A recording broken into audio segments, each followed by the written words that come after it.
While most students prepare for school early in the morning, some begin their day in the rice fields. And among these students is Kanor, a young man full of dreams for himself and for his family. With every grain of rice planted, the education and survival of Kanor and his family depend upon it. Each day in the fields is more than labor. It is a step toward shaping a dream full of perseverance and responsibility. But how far must the seedlings of sacrifice grow before success in life can finally be achieved?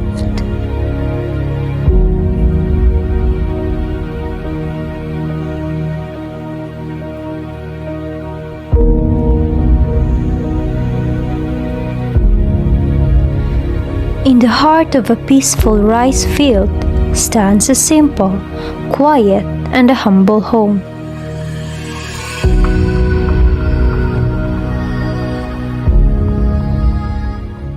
Lang sa man lang digdi ang balyuan sa paligid. Tapos medyo malaboy. Hindi pa siring digdi. Kaya yan, pero struggle pag ko yan, pag umiskila, lalo pag nakasapatos. Kaya tsaga-tsaga sa napag-quit ko yan. Kanor's family is consist of 8 members living together in one home. 6 siblings and their parents. There are 3 girls and 3 boys, with Kanor as the eldest. Marami. Pero taon ka naman po na working student? Working student. Nagpunaw ka to. Nagbanat ako ng buto mga 13 pa lang ako. Actually, agi pa sa nako ka to. Tigubog na ako kang sa kuya magurang sa amihan. Arog ka.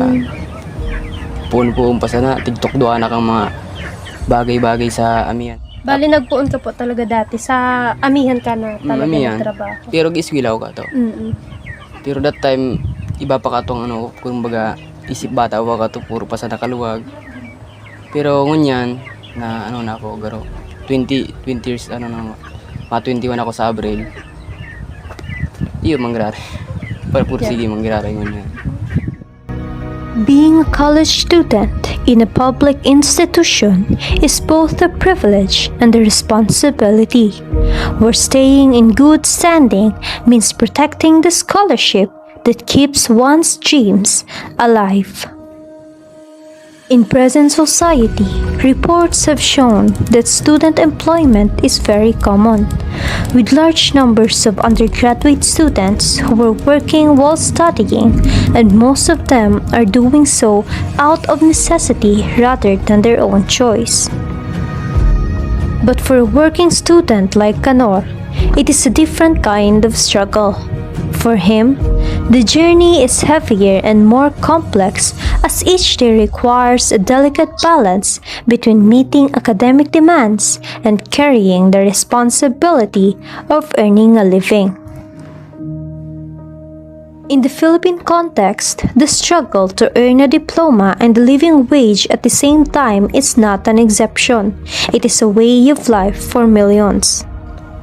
According to the Commission on Higher Education, at least 216,000 college students in the Philippines work while they study, roughly 1 in every 13 students. But that figure only captures those the system can see.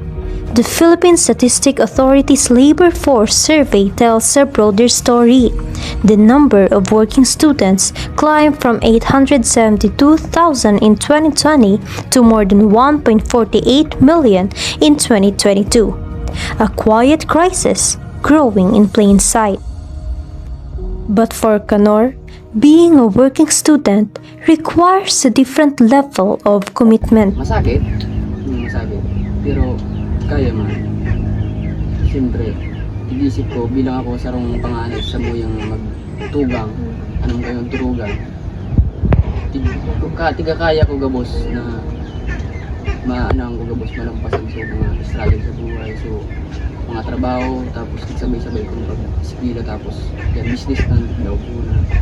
So, mga mga trabaho pwede sa paruyan. Actually, ngunyan pa lang na naging content creator ako mga 4 weeks pa lang. 4 weeks pa lang ko kasi nag-own pag content creator. So, kada calls ako nagtabang, nag-sponsor araw na. Actually, bako sana sa pag-eskwela ko, kundi sabi ninda, ipagpatuloy ko ng pag-vlog ko. Iga nagtaon ng pinansyal na ang bakal ng araw ko, powerbank araw ka. Tapos, sapatos araw ka. Pero iga pa man, actually, iga digdi si design do si Kuya Mac Chavez ko.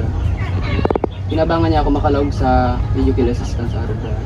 Kaya nagpasalamat man ako na day ko lubos na kalaho na may mga mabuting puso na magtabang sa mga araw ka. So when did you start vlogging and why? So nagpuna ako kasi nakagiling last year lang pero kato kaya. Day pa ako seryoso ka to pero ang libang-libang lang pero ara mo to panjaming sa barkada. Pero napundo to kay kuyan mga 2 months aruga.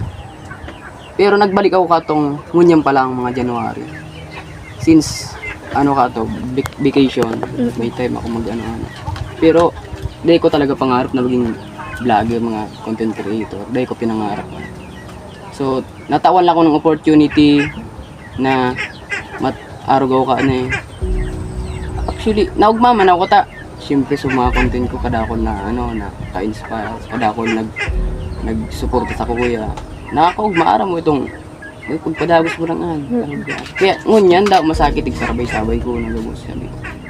Ayos lang niya ako. Kanor faces multiple challenges, including financial difficulties, family problems, academic pressure, and even the additional stress upon entering the world of content creation. Ano yung mga hamon na kinakaharap mo sa pang-araw-araw mo pamumuhay? Actually, kada ako financial problem. Siyempre pag student kita. Family problems, aram naman family problems, baga. Minsan, iiwan, family. Siguro baga stress baga. Tapos, academic problem, siyempre. Sa mga estudyante. Tapos, iyo pa nakalaog na ako sa pag-content na dahil ko man talaga tigasahan. Pero, iyo talaga to. Mas maka-stress pa ta. Siyempre, dahil mo aram ang kang ibang tao, tig-isip sa iyo mo na bilang isang content creator, ang mga indagaro, nangat na tulos ang buhay mo. Kumbaga, pag yung indagaro na, kaangat ka na sa inda, pero sa totoo, masakit talaga. Paano mo nababalance ang oras mo saro kang estudyante, nagtatrabaho ka, pasaro ka pang content creator? Actually, madali sa naman na kung talagang may dedikasyon ka na kaya ng mga gabos. For example nga, may schedule ka nga niyan sa ninaldaw, may eskwela ka at yan hapon. Ngunyan, di ba naman ang obligasyon mo bilang sarong aki na may obligasyon sa amin yan. Tapos pag schedule mo naman kang eskwela, lumang ka na, maasikaso ka na pag-eskwela mo, ma-eskwela ka. Then pagkatapos, halimbawa organima, pa-order, tapos malako ng kinuktok. Diyan ka naman, pero tig-isip mo, dahil mo na tig-mati ang pagal na halimbawa. Para sa kuya, garo ang pagal, agi-agi sa namin sa kuya na tig-mati. Ayos lang, kaya pa man. Ano ang struggle mo bilang sarong content creator? Ang struggle ko lang, sigwa kalakon talaga. Actually, digdi sa buhay, may diding kuryente. Solar lang. Since mailip pa, minsan maing low, maing wifi digdi yun. Arayo ang charge mauli pa ng karang kilometro naman kinalulan. Tapos, yan. Siyempre, ang agay mo dyan, puro laboy. Mauli ako kan, minsan alas 3 ng mega. Tapos, banggi pa, baliklungan mga dyan kayo ulo talaga. Kaya kung mataktong ka dahil ka makaka-lakaw-lakaw dyan. Paturuodan na lang. Tapos yan, pag i-edit, sakit ba mag-edit, kasi ripon lang gamit ko. Kapon ako kan, alas 6, matapos roon mga minsan alas 2, alas 12. Siyempre si puyat. Tapos pag kuyen mo naman, pag-aagat, trabaho, pag-eskwela. Sabay-sabay naman, kaya isa naka-stress pag-araw ko. Pero naaliman siya. Di bale, solar lang po ang gamit hindi. So lang. Actually, gusto mo na talaga mag-kurente. Kaso nga na, siyempre sa budget. Is what is it. Then, sunod, bako mining sabihin ko agad. Sunod pa, harayo ng konektahan ng gusto. Kasya ng kuya ng gusto ko. Yung sabi. There was even a time in his life when he felt like giving up on his studies, weighed down by countless challenges. Araw kayo mauranon, may hirap ako sumati ko sa kita talaga sa. Yung mani po, pag nagpapara-oras, tamo niya po, bagas grabe ang uran. Di, nag-absent po, masinda. Pag mauranon, baby, pa-absent po na anta. Mabalyo sila. May mapunting sasabi ang teacher ka. May, ano man, tigpaliwanag ko man sa teacher nila na arag po kami mamiyaon kami sa taho kang uma, harayo kami sa tinampo, tapos ano, may balyuhan kami sa pag nag-uuran ng kusog, mabahaan ng pagbabalyuhan nila. Yung matika ano kang maisa, so kaligtasan man. Di ba sabi mo kasi bag una, garo, iguaning time sa buhay mo na garo masala ka na ko nilandas. Ano so, paano nag-iba sa pananaw mo na magbalik duman sa ano? Tamang landas. Actually, kaya, ano kayo nangyari ka? Di ka to kaya, halos street pa ako kato ng halos bulakbol, halos bisyo, halos puro barkada. Na-realize ko na kato, garo nagsawa na ako, sa kutikisip ko kato. Saan kayo ni makabot? Saan kayo ang maabot ang puro na lang aruga yung nangyari sa kuya? Puro na lang bisyo, puro na lang ano. Tigisip ko mag-isabayan ako duman sa mga kabarkada kong aruga. Ito na din nag-ispila. May papadumanan, di ba? Kasi man aruga. Kaya tigisip ko, daw ang ngunyan yan, garo, naiiwasan ko ng barkada ngunyan, naiiwasan ko ng bisyo.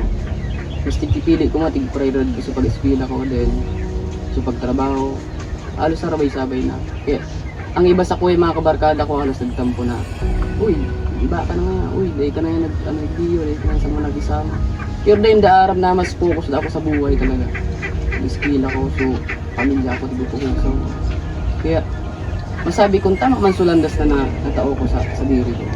Dawa, masakit. Pero, masabi kong kaya ko.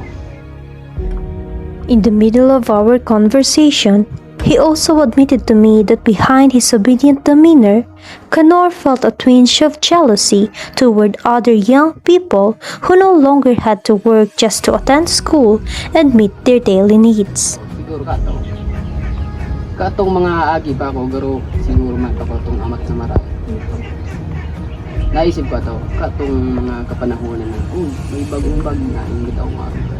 Pero sa ngunya, nasabi ko na, dapat may madala kitang pagkaingitan, di ba? Dapat magsimikap kita. Dapat yutong gibuntang inspirasyon para makuha man kung anong gusto kita. Yan inggit na, dapat gibun mo sa inspirasyon para makakuha ka sa diri mo. Para mas magpursige ka sa buhay. Hindi mo dapat, para sa kaya, ang opinion ko, mas gusto ko magpursige para makuha itong gusto kong itong hiling araw ka. Kaya sa kuya, para sa ngunyan, mayo kong tigkaingitan. Despite the challenges, Kanor has found strength in faith, family, and the support of others. So, nag-support sa kuya, magulang ko, pamilya ako, tapos mga kabarangay, aruga. Pero most of all, kadakol, alas mga followers, supporters ko baga, may man akong basher na, siguro igwa man din sa aruga, pero most of all talagang supportado sa akin. Di ba, nakakamati ka man bang stress ka, napagal-pagal ka na? Actually, terme. Paano mo how do you cope up sa stress na namamatik mo? Stress ako kaya, minsan ba kaya talaga kaning laro ko tagal ka. Makulog ang payuma. Minsan sabi ako kan ti mama, mga problema. Babawasan ko mga problema ko sa pagsabi niya. Mga araw ka may problema ko. Hindi ko na. Minsan may tig-take ako ng mga vitamins, halimbawa stress tabs, nakakatabang sa kuya pag makulugo ng payo ko. Pinakatabang din, mapahingalo mo na ako. Mapahingalo mo na ako. Hindi niya magturo mo na ako araw ka. Piday mo na ako isturbo. Kaya yun na ako yung pag-stress na ako. Nag-green na ako marami. Yun lang. Ben, isay man ang parang may naluluwasan ka ba ng kulit buot mo? Anong namamatik mo? Actually, dua. Isay. Si mama, actually, primero si mama. Talagang close na close si mama. Minsan na ano man sa nahihirap ang kwenta. Minsan garudain na siya sa pag-uli niya kayo, naisip siya matrabaho sa wala na pag siyang trabaho. Pero nahihirap man ako ta. Ano na pero na ano na yung hawak niya. Pero stress naman siya. Tapos pero na siyang yun na napagsastig sabay-sabay niya ng pagtrabaho tapos pag ano niya, pag-eskwela nahihirap ko sa iya. Nahihirap na, nagpa-proud, awgaan. Itong na-reject siya one time.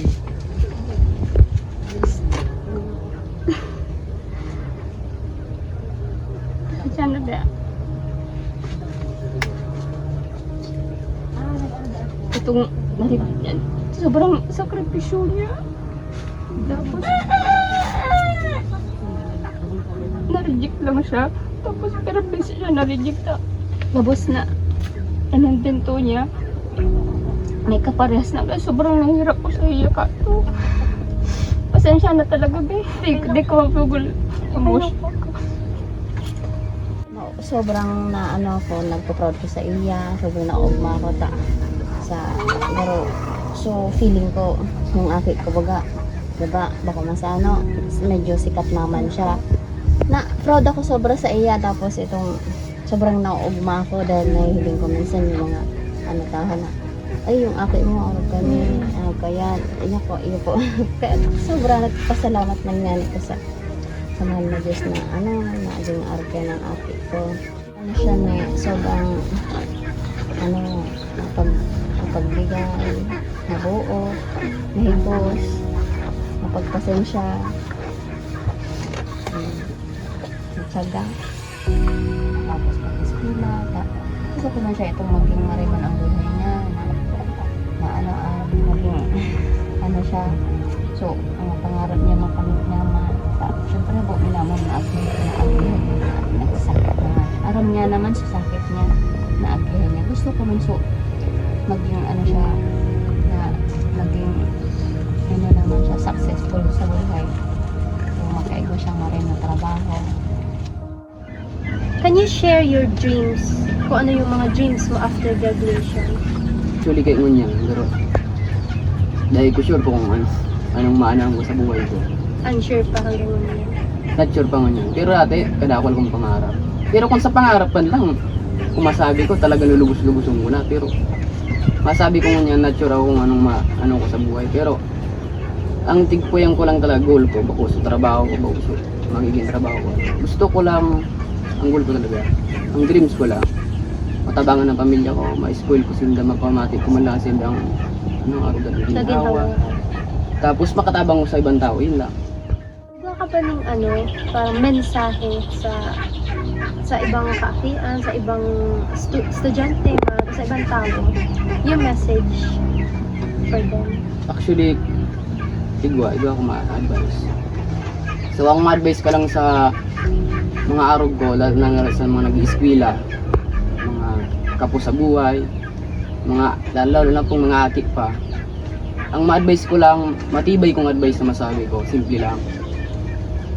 Dahil ka dapat maging inarte, kung ano ang igwa, yun ay tanggapon mo na ito. Pagsikapan mo kung anong gusto mo, kung anong gusto mo sa buhay, kung anong pangarap mo, kaya mo talaga matupadan kung porsigido ka. Dahil ka mag-asam na, magbigla ka tulos ng angat. Mag-adal ka, yun ang pinaka-importante. Mag-adal ka, di mo pag-isipon ng pagal, di mo pag-isipon ng mga igsabi kang iba.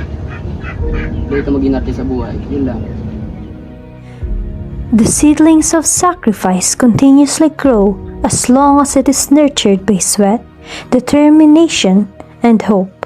Kanor's journey is far from over, but each day of labor, each hour of study, brings him closer to the future he dreams of, not just for himself, but for his family. In the heart of the rice fields, dreams are planted and patience is harvested. And though the road is long, Connor's story serves as a reminder that sacrifice, when sown with purpose, can little by little blossom into success.